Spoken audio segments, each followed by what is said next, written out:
Bonjour, je m'appelle Gabrielle Dreyfus. Hello, my name is Gabrielle Dreyfus.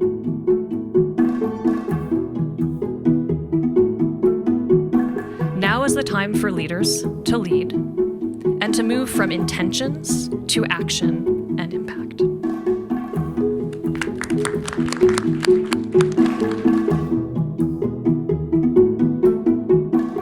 I was at EB many years. I finally finished in 1993 from the middle school, but I don't remember when I started. I was too small to remember.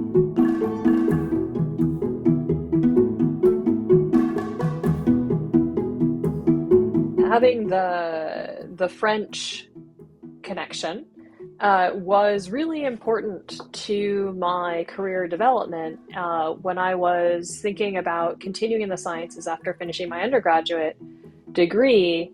I wasn't ready to commit to a full-time PhD program and was very lucky to have colleagues who were French postdocs who had done their work at the Laboratoire des Sciences du Climat de l'Environnement outside of Paris. And they told me about a one-year master's program with a master's research program, and I was able to make a connection to Jean Jouzel, who's a preeminent French researcher in climate and ice core work.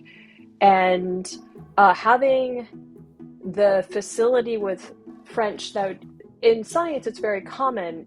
English is the kind of common language, but it was very helpful because I was able to do the master's program, which was in French, at the university in Paris, and really have stronger connections with the French and European research communities.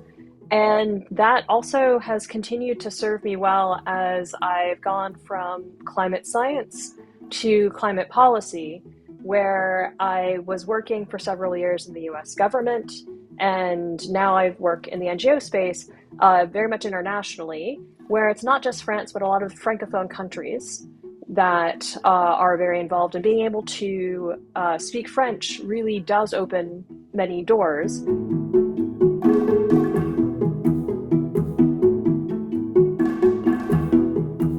I was very lucky when I was at EB.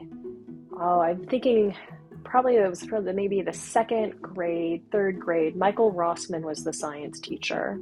And I distinctly remember him bringing, I think there was actually a beehive that had been built in the walls of the school. And as they took it out, he was able to get some of the comb and bring it and show us where the young bees, I forget the name for them, were in the honeycomb. And he also, we did some dissections. I believe there was some roadkill involved, but it was very hands-on.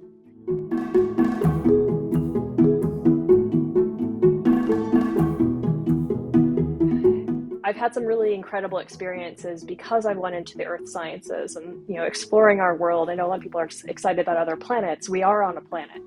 And this is one that we can actually go and observe and learn how it works. So that includes going to Antarctica, where I was carrying flattened boxes. We were at a field camp at the summit of the West Antarctic ice sheet, an area that the U.S. Science Foundation was funding to drill what's called the West Antarctic ice sheet project. And it was very windy. And when you're a small person carrying a large flat cardboard box and it is very windy, it is essentially a sail, and someone had to come rescue me, or I probably would have been blown. Who knows where I would have ended up in Antarctica. So someone came and got me and helped me not get blown away.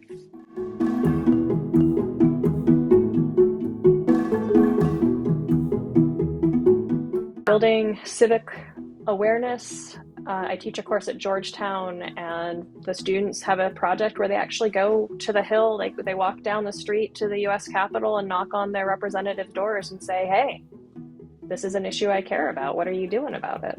And they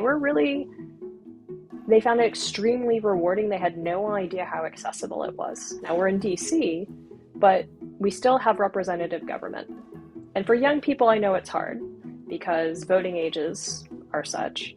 But we can still have influence on those around us and build the skills, know the civics, build the community strength, the trust that we need to be more resilient communities.